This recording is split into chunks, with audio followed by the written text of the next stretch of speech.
안녕하세요. 자, 오늘도 멤버분께서 질문이 있으셔가지고 제가 읽어보도록 하겠습니다. 자, 예전에 이제 저한테 질문을 구하셨던 그 유학에 대한 어떤 조언을 구하셨던 분인데, 그분이 이제 군대에 가셨어요. 군대에 가셔가지고 지난 2년간 계급장이 바뀌면서 계속 열심히 시청했다고 합니다. 감사합니다. 자, 군대에 있는 시간 동안 유익하게 사용했다고 합니다. 그래서 그동안 이제 이분이 군대에 계시는 동안 미국의 조지아주에 있는 모 공대에 컴퓨터 사이언스에 합격하셔가지고 진로를 바뀌게 됐대요. 그래서 이제 군 전역이 20일 남겼다고 하시는데, 그래서 군대에서 전역 예정인 분들에게 사회 복귀를 위해서 어떤 것을 해야 되냐. 자, 제가 군대에서 이제 제대하시는 분들을 위한 조언을 해드리도록 하겠습니다. 자, 근데 사실 저도 군대를 갔다 왔어요. 저도 대한민국에서 태어난 남자들은 다 군대에 가야 되죠. 뭐 신체가 건강한 남자들은. 근데 남자들이 군대에 가잖아요. 그러면 이 2년 정도의 기간 동안 학업을 중단하는데, 이때 아카데미카란 능력이 현저하게 줄어듭니다. 정말 솔직하게 제가 부끄러운 얘기인데, 제가 공대를 나왔음에도 불구하고 제가 공대 2학년을 마치고 이제 군대를 갔거든요. 그리고 군대 갔다 와서 이제 3학년을 복학을 했는데, 정말 부끄러운 얘기인데 공대 3학년인데 제대를 하니까 사인 30도가 2분의 1인지 2분의 루트 3인지가 헷갈리는 거야. 이거 아주 기초적인 거잖아요. 이거 사인 30도의 값은 고등학교 때 배우지 않나요? 고등학교 1학년 때 배우나? 아니, 고등학교 기본 상식을 이 공대 3학년이라는 인간이 군대 제대하니까 이 사인 30도가 2분의 1인지 2분의 루트 3인지가 헷갈리는 거예요. 그래가지고 막 책을 떨쳐보고 다시 들춰보고, 이 삼각함수 공식 뭐지? 막 이런 정도로 군대 갔다 온 남자들은 이제 그 뇌가 리셋이 됩니다. 왜 그러냐면 인간의 기억력이란 게 원래 그래요. 자주 안 보면 금방 잊어먹습니다. 그래서 군대에 있는 동안 아무래도 학업을 중단하고 2년 동안 군대에서 이제 군사 훈련을 받고 내무실 생활하면서 뭐 그러기 때문에 이 2년 동안 딴짓하다 보면 다 까먹어요. 그래서 저도 되게 고생했습니다. 복학했는데 기억이 안 나는 거예요. 사인 30도가 2분의 1인지 2분의 루트 3인지. 심각하죠. 그렇게 됩니다, 뇌 상태가. 그래서 지금 다들 이제 군대 제대하시는 분들이 그런 걱정을 하실 거예요. 나 이제 사회 나가야 되는데, 다시 공대 복학해야 되는데 어떡하나, 그죠? 근데 솔직히 말하면 그때 제가 사인 30도가 2분의 1인지 2분의 루트 4인지 막 헷갈렸던 시절이 뭐 그렇긴 했는데, 또 다시 또 금방 또 책을 보고 또 다시 외우려고 하고 또 다시 그러면 또 한 학기 만에 또 뇌가 정상으로 돌아와요. 그래서 사실 제가 3학년 복학하고 첫 학기는 학점이 그렇게 안 좋았거든요. C 플러스도 좀 맞고 기억이 안 나니까 사인 30도가 2분의 1인지 2분의 루트 3인지 기억이 안 나니까. 그래서 보통 복학하면 첫 학기에 점수가 학점이 별로 안 좋죠. 근데 두 번째 학기부터 다시 이렇게 학점을 잘 맞았어요. 그래가지고 이제 복귀를 했습니다. 그래서 제가 군대 가시는 분들에게 제가 해드리고 싶은 말은, 한 살이라도 어릴 때 가라. 근데 또 이제 극단적으로 그 대학교 동기 중에 이런 인간이 있어요. 수능을 마치자마자 그 대학교 입학 입학증을 받자마자 휴학하고 군대에 간 인간이 있어요. 그래가지고 저는 몰랐는데 이제 복학해가지고 우리 과라고 주장하는 인간이 있는 거야. 그래서 뭐 자기랑 나랑 같은 학번이라면서 막 친한 척하는 인간이 있는 거야. 한 번도 본 적이 없는데.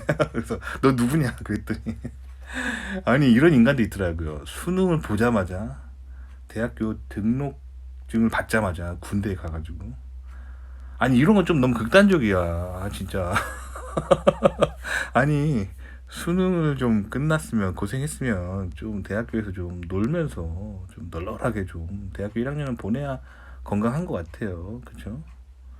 근데 그 빡센 고3 생활을 마친 후에 바로 군대 가는 건 좀 너무하잖아. 그래서 제가 장려드리는 군대 가는 타이밍은 이제 대학교 1학년 마치고 가는 게 가장 좋은 것 같아요. 대학교 1학년 때 다들 누구나 고3 때 공부했던 트라우마가 있어서 대학교 1학년 때는 다 놀죠.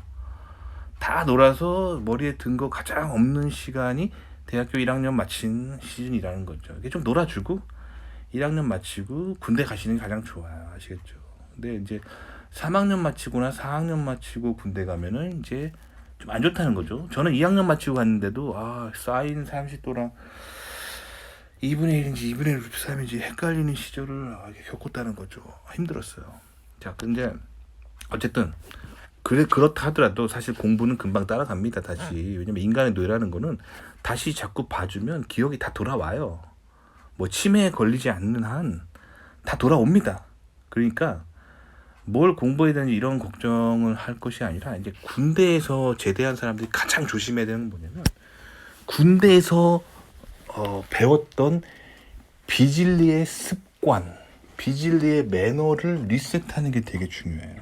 제 군대에서 있었던 아주 중요한 사건 하나 얘기해 드릴게요. 제가 군대에서 입대를 했는데 2등병 때였어요. 처음에 자대 배치를 받았는데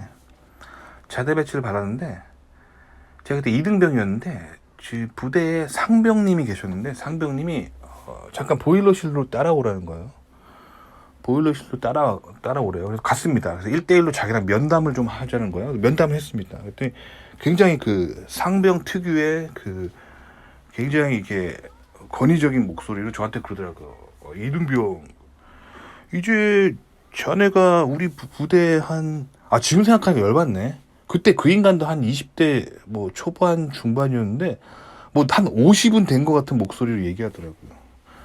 그래서 저한테 그러더라고요. 이등병, 자네가 부대에 배치된 지가 이제 한 일주일 정도 됐는데, 일주일 아니, 한 달 정도 됐는데, 부대 생활에 뭔가 불만이나 애로사항이 있는가? 그러더라고요. 그래서, 그냥 물어보시길래 제가 솔직히 얘기했습니다. 예, 제가 여기 있어 보니까 뭐 이러이러한 것들이 불합리한 것 같고, 이러이러한 것이 좀 불편한 것 같고, 이러이러한 것이 좀 힘든 것 같습니다. 당시에 이제 한 달간 부대 생활 하면서 자대 배치 받고 자대 생활하면서 이제 겪었던 불편한 것들을 물어보니까 쥐가 물어봤잖아. 그래가지고 솔직하게 얘기했습니다. 그랬더니 다음날 그 부대 저희 내무반 병장님이 소집한 자기 밑으로 다 집합이 이제 시작된 거예요. 그래가지고 자기 밑으로 다 집합하래요. 집합했는데 다음날 그 병장님이 나를 손가락으로 딱 가리키더니 저 이등병 놈의 시기가 들어온 지 이 자대 배치 한 달밖에 안 된 이 새파란 새병아리가 뭔 놈의 불만이 저렇게 많은지 하면서 저를 막 공개적으로 질타하더라고요. 그래서 제가 그때 그 억울함이 쌓이는 거예요. 물어보지를 말든가. 제가 그 당시에, 그러니까 그 상병이 결국에 물어봤던 이유는 그 병장이 시킨 거야. 그리고 병장이 물어봤던 이유 또 위에 시켰겠죠. 누군지 모르겠지만. 그래가지고 제가 지금 힘든 게 있는지 없는지 이렇게 물어본 거예요. 근데 물어본 이유는 뭐죠? 제가 느끼기로는 정말 부대 생활에 한 달간 힘든 것이 있었는지를 물어본다고 생각했는데 그게 아니었던 거예요. 그게 아니라 저의 입막음을 하기 위해서 필터링을 한 거죠. 그러니까 이런 비진리가 있다는 거예요. 진짜로 내가 무엇을 애로사항을 가지고 있는지를 알려고 하는 의도가 없었다는 거죠. 물어보지 말든가. 그냥 저는 사실 그때 왜 억울했냐면 차라리 이랬으면 안 억울했을 거예요. 보일러실에 상병님이 데리고 가서 야, 며칠 있다가 이제 위에 이제 윗분들이 너 자대 배치 한 달 됐는데 힘든 거 없는지 물어보는 어떤 행사를 할 건데 그때 너 찍소리 하지 말고 모든 것이 해피하고 너무 좋다라고 대답해야 돼. 안 그러면 우리 힘들어. 이렇게 차라리 입을 짝짝꿍 맞췄다면 제가 그거에 복종했을 거예요. 알겠습니다. 왜냐면 나도 다른 사람한테 피해주고 싶지 않거든요. 근데 그 인간이 나한테 보일러실로 데려가가지고 힘든 거 없어? 하면서 뭔가 이게 나의 그 정말 힘든 것이 없는지를 물어보는 것처럼 물어봤기 때문에 저도 솔직히 말했어요. 말했더니 다음날 끌려가가지고 이등병 놈 시키가 빠져가지고 벌써부터 불평불만이 많다면서 엄청 혼났어요. 그러니까 이게 바로 비진리입니다. 이런 비진리의 생각이 싹 트면 어떻게 되냐면, 제가 그때 그 다음부터는 무슨 생각이 했냐면, 이 부대에서 생활하면서 어떤 사람에게도 마음을 드러내지 말자. 마음을 드러내봤자 나만 힘들다. 이런 생각을 하게 된 거예요. 그러니까 지금 그들이 나를 이제 머신러닝을 시킨 거죠. 내가 뭐 인공지능 컴퓨터는 아니지만 사실 인공지능 컴퓨터가 인간이 학습하는 과정을 모방한 거죠. 그러니까 인간도 머신러닝을 한다는 거죠. 근데 인간의 머신러닝은 머신러닝이나 하면 안 되고 경험을 통한 학습이라고 말하겠죠. 휴먼러닝. 제가 휴먼러닝 한 거예요. 이 인간들하고 살면서는 절대 마음을 드러내면 안 된다. 힘들어도 안 힘든 척하는 게 제일 편한 거다라는 어떤 비진리의 생각을 하게 됐어요. 그게 바로 주변의 사람들이 비진리의 행동을 했기 때문에 이 펄스 값을 제가 트레이닝을 받은 거죠. 그럼 어떻게 될까요? 제가 펄스한 인간이 되는 거예요. 트루 값을 트레이닝을 받아야 트루한 인간이 되는 건데, 자, 펄스 값을 러닝을 받게 되면 제가 펄스한 인간이 되는 거예요. 아시겠죠? 그러니까 군대에서 그런 비진리의 생각들, 이런 거를 리셋하는 시간이 필요해요. 아시겠죠? 이게 계속 리셋하지 않고 계속하면 어떻게 되냐면, 이게 그래서 한국에서 막 직장 생활까지 하고 막 그러게 되면 이게 비진리의 생각들이 계속 쌓여요. 그리고 어떻게 되냐면 나중에 미국 건너가서 한국에서 배워온 비진리의 그런 사회생활의 룰을 가지고 미국을 또 살아가게 된단 말이에요. 그럼 어떻게 되냐면 미국 사람들과 소통하지 못하고 미국 사람들과 오해가 쌓이게 되고 그렇다는 거예요. 아시겠죠? 미국에서는 솔직하게 말하면 돼요. 저는 굉장히 그 미국 회사는 커뮤니케이션이 굉장히 투명하거든요. 그래서 미국 회사에서 그걸 물어봐요. 제가 미국 회사에서 입사를 하고 한 6개월 정도 지나니까 회사 인사과에서 설문하더라고요. 지난 6개월간 이 회사에 신입사원으로 들어와서 힘든 적이 없는가? 아시겠죠? 이럴 때 어떻게 대답해야 되냐면 미국은 있는 그대로 솔직하게 말하면 돼요. Deep down in your heart. Deep down in your heart. 거기서 deep down, 아주 마음 깊숙한 곳에서 우러나오는 그 솔직한 생각을 미국에서는 얘기하면 됩니다. 그게 미국의 문화예요. 근데 한국에서는 그러면 되게 고생합니다. 자, 제가 한국 회사 다녔을 때 얘기해 드릴게요. 제가 미국에서 박사학위를 마치고 미국 면접 보는 법을 몰라가지고 미국 회사 다 떨어진 적이 있어요. 그래서 제가 한국 귀국했거든요. 한국에서 대기업을 다닌 적이 있습니다. 근데 제가 그때는 저도 이제 미국 생활이 그렇게 연륜이 깊지가 않아가지고 굉장히 코리안 마인드를 갖고 있었던 시절이었어요. 한국 회사 귀국했는데 이제 미국에서 박사가 귀국했으니까 한 입사하고 한 6개월 지나니까 이 사람들이 면담을 하더라고요, 저한테. 그래서 지난 6개월간 뭐 회사 생활에 힘든 적이 없냐 막 이렇게 물어보는 거예요. 근데 이제 미국에 석박사 하면서 이제 미국의 그런 어떤 있는 그대로 얘기하는 그런 솔직하게 얘기하는 문화들을 제가 좀 영향을 받아가지고 그 한국 회사 가가지고 설문조사 하니까 제가 솔직하게 얘기했어요. 이 회사가 가지고 있는 가장 큰 문제는 부서 간의 이기심인 것 같다. 왜냐면 제가 그때 제가 한국 회사 다닐 때, 대기업 다닐 때 그 저희 부서 임원이 저한테 어떤 반도체의 어떤 성능을 측정하는 일을 시켰는데 그 측정 장비가 우리 팀에 없는 거예요. 그 옆 팀에 그걸 빌리러 갔어요. 근데 옆 팀 임원이 내가 미국에서 온 박사고 내가 뭔가 반도체 성능을 측정하려고 하는데 자기네 팀 거를 빌리려고 하니까 의도적으로 안 빌려주는 거야. 왜 안 빌려주냐면 그 측정 장비를 이용해서 내가 뭔가 반도체 최신 성능을 측정하게 되면은 내가 뭔가 미국에서 온 박사가 뭔가 성과를 내는 거잖아. 그래서 우리 팀 임원이 그것 때문에 돋보이고 승진하게 되면은 이제 그쪽 팀 임원이 손해보는 거잖아요. 그러니까 견제를 하는 거야. 뒤통수를 막 까는 거야. 그 한국에서는 대기업에서 부서 간 임원들끼리 서로 적이에요. 같은 회사인데 동료가 아니라 서로 적이에요. 서로 뒤통수 때리는 관계예요. 그러니까 서로 막 견제를 한단 말이에요. 그러니까 내가 그 팀에 가서 뭐 측정 장비 좀 빌리려고 했더니 진짜 안 빌려주는 거야. 막 이 핑계 저 핑계 대고 안 빌려주고 맨날 바쁘다고 하고 안 빌려주는 거예요. 근데 어느 날 내가 밥 먹고 그 부서 옆에 지나가는데 그 부서 장비가 띵까띵까 놀고 있는 걸 봤어, 눈으로. 그러니까 일부러 안 빌려주는 거야. 너무 열받잖아요. 그 제가 설문조사할 때 솔직하게 얘기했어요. 그랬더니 제가 미국에서 귀국한 박사라고, 이 미국에서 귀국한 박사의 의견이 나중엔 회장 비서실까지 올라가는 거예요. 미국에서 온 박사니까 회장 비서실에서 미국에서 신규로 신입사원으로 들어온 박사가 가지고 있는 불만이 뭔지를 들으려고 하는 거예요. 그래서 내가 다 얘기했어. 회장 비서실에 전화 와가지고 내가 다 얘기했어. 한 3시간 동안 그 회장 비서랑 만나가지고 완전 내가 그동안 그 회사에서 가지고 있던 그 부서 간의 이기심과 임원들 간에 서로 뒤통수 까기 이런 거 열받은 거 다 얘기했어요. 그래가지고 나중에는 어떻게 됐냐.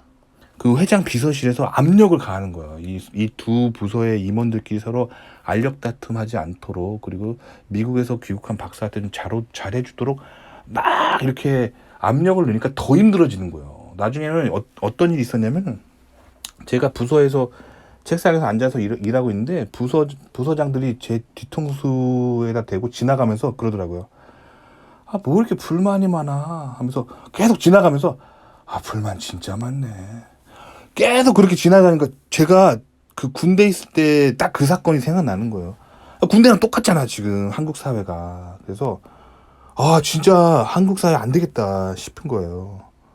그러니까 뭔가 설문조사하고 물어봤을 때 솔직히 얘기하면 나만 더 힘들어지는, 그러니까 결국 설문조사를 했을 때 그 설문조사한 이야기를 듣고 정말로 사람을 도와주려고 하는 의도가 없다는 거죠. 그럼 뭐냐면 자기 욕 안 먹을 것만 생각하는 그런 인간들, 그런 문화, 이런 비질리의 생각들이 있기 때문에 한국 조직들이 안 되는 거예요. 아시겠죠? 자, 근데 이제 제가 그래서 결국에는 그 한국 회사를 관두고 다시 미국 회사 면접 봐서 미국에 들어왔어요. 근데 미국도 조직이기 때문에 입사한 다음에 한 6개월 정도 지났을 때 또 설문조사 합니다. 신입사원한테 지난 6개월간 우리 회사에 힘든 점이 없는가, 그리고 당신은 회사에서 기대하는 게 뭐고 이 회사의 매니지먼트가 당신을 어떻게 대해주길 바라는가, 이렇게 물어보는 거예요. 제가 또 아주 deep down in my heart 있는 그대로 얘기했어요. 뭐냐면 솔직히 저는 그렇거든요. 솔직히 저는 승진이나 뭐 보너스나 연봉 뭐 그렇게 목숨 걸지 않아요. 물론 많이 주면 좋지만 크게 욕심걸 부리지 않고요. 저는 그 위에 상사가 좀 편하고 부드럽고, 그리고 좀 퇴근 좀 빨리 하고 널널하게 일하는 걸 더 좋아하거든요.